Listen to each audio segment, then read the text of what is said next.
ہارون رشید کو پیاس لگی، اس نے پانی مانگا، ٹھنڈا پانی لایا گیا۔ عارف بل حضرت ابن سماغ وہاں موجود تھے۔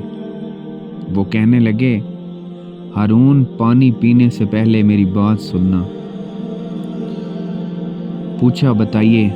کہنے لگے، یہ بتائیں، اگر آپ کو سخت پیاس لگ جائے اور پیاس ایسی کہ برداشت سے باہر، حلق بالکل خشک ہو اور پوری دنیا میں پانی کہیں بھی نہ ہو اور ایک شخص کے ہاتھ میں پانی کا پیالہ ہو، تو آپ بتائیں کہ کتنی قیمت دے کر اس پانی کے پیالے کو خریدیں گے؟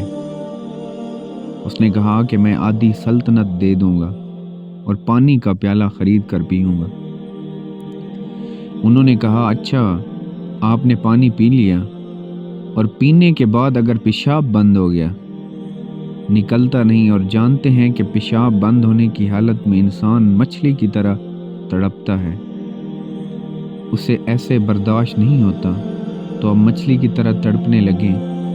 ادھر ایک طبیب جس کے پاس ایسی دوا ہو جیسے پیشاب ہو جائے، تو آپ بتائیں اس طبیب کو کتنی قیمت دے کر وہ دوا خریدیں گے؟ اس نے کہا، آدھی سلطنت دے کر خریدوں گا۔ انہوں نے کہا کہ اس سے معلوم ہوا کہ آپ کی یہ پوری سلطنت کی قیمت پانی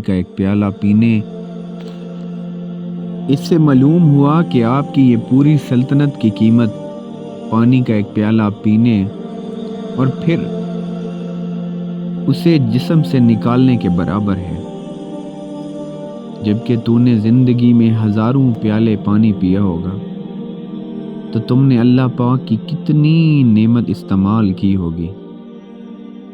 بتاؤ اس کی قیمت کیا ہوگی؟